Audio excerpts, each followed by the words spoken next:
Oh, laidan. Petro. Nggih, Ndara Praguta ya. Wah. Kae sing muncul klambi sapa e? Bagong. Wah, setan tenan. Buaturan ditata krama nganggo trening abang leteke ra jamak-jamak. Taleni kolor putih. Kaya awake api-api. Ora tau wadus meko kaya ngono. Wah, waduh, glelenge ra jamak-jamak.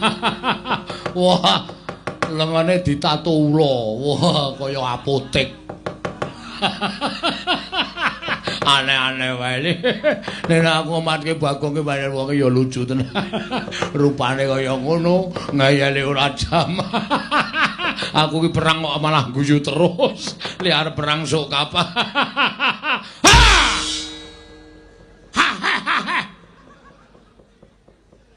Ora getak ngono to, mancrawet kowe.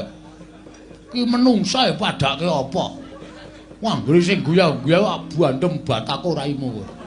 Nesu. Nesu.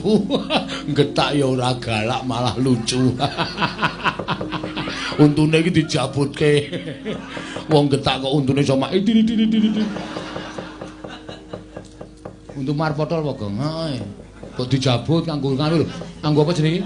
Benang kae lho. Benang taleni terus kok narik cah cilik. Tau tak coba copot sak gusine, Nduk. Ah gusine apa pasangan apa piye? Ah karang ya wis tuwa. Gusi ki ra ya. Aku sekulina dinggo. Heeh. Dadi kendro gusine. Ndara Praguta, ya. Ajeng napa? Nyekel kowe. Wah, cekak aos, Truk. Heeh. Langsung wae. Cekelen nek gelem tak jotosi ngono. Cekelen nek gelem tak jotosi. Wah, lah setan, kowe demit. Kowe demit.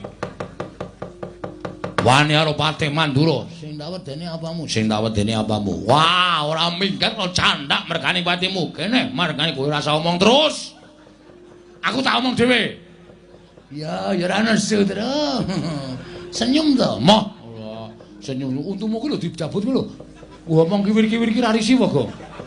Ora malah apik kaya kanggo meng iso ngono kuwi. Engko nek kelek mbok men malah ra wareg selawase. Mati dari aku pangga tak ayoni Ndara Praguta.